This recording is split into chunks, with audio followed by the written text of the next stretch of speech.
Syria at any moment. Bashar al-Assad moving military planes, waiting for President Trump's promised response to a deadly chemical attack. David Lee Miller is live in Jerusalem with the very latest. Hi, David. Good morning. The region continues to hold its breath, awaiting military action by the United States and other countries in response to the reported chemical weapons attack in the town of Douma. The AP reporting at this hour, citing the Russian military, that the Syrian regime is now in full control of the previously rebel-held town where the alleged attack took place.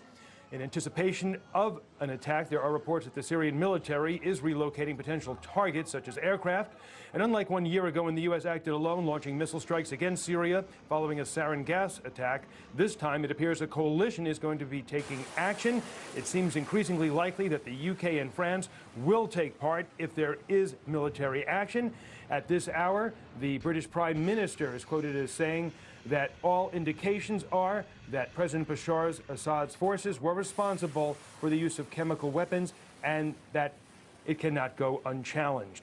Despite President Trump's tweet calling the Syrian leader, quote, a gas-killing animal, the defense secretary said that there right now is still an evaluation of whether or not there's enough evidence to blame the regime, and he took a more measured approach. Listen. Have you seen enough evidence that to blame the Assad regime for this most recent chemical attack? Have you seen evidence confident to make that assessment? We're still assessing the intelligence ourselves and our allies. We're still working on this. Is the U.S. military ready right now to conduct a retaliatory strike if ordered? We stand ready to provide military options if they're appropriate, as the president determined.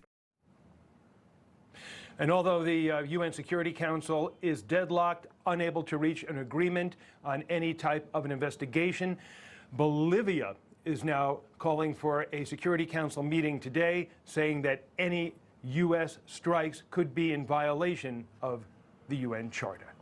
That's the latest from the region. Back to you in New York. All right, David Lee Miller, thank you very much. Well, President Trump's self-imposed deadline of 48 hours to make a decision about what to do in Syria, that deadline has passed. James Carafano joins us now. He's the Vice President of National Security and Foreign Policy at the Heritage Foundation. James, good morning.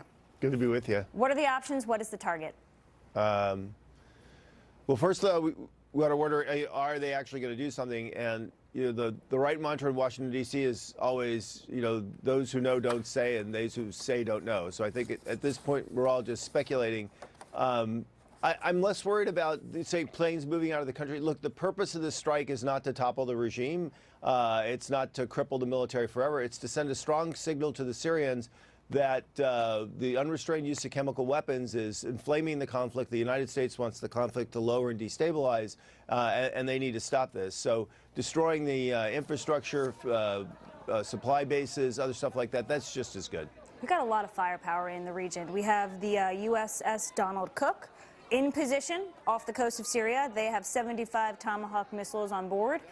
The French have a warship in position, and you know what? So do the Russians.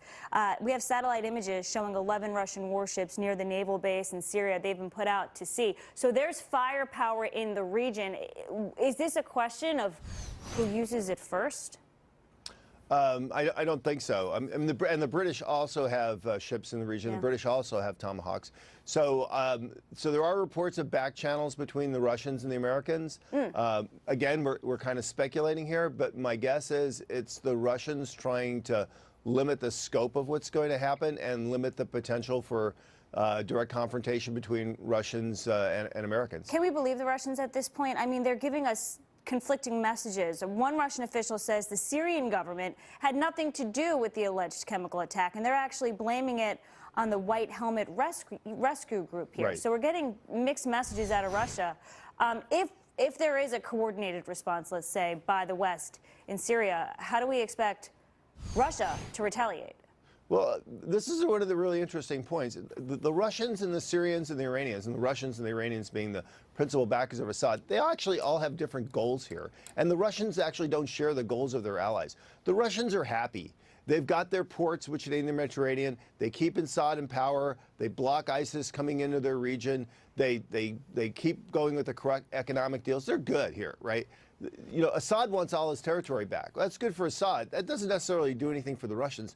The Iranians want a strategic dagger pointing into the heart of Israel. Again, that's good for Iran. Actually doesn't do anything for the Russians. So the Russians here are actually in a situation where their allies being more aggressive and pushing for more, bumping up against the interests of Turkey and the United States, that's actually a problem for the Russians. Yeah, and in the meantime, investors kind of holding their breath, waiting to see what happens when the president is threatening on Twitter a military response. James, thank you. Yep. Apple has named a new head of music as it fights to overtake Spotify. Hillary Vaughn joins us now with more on that. Another headline.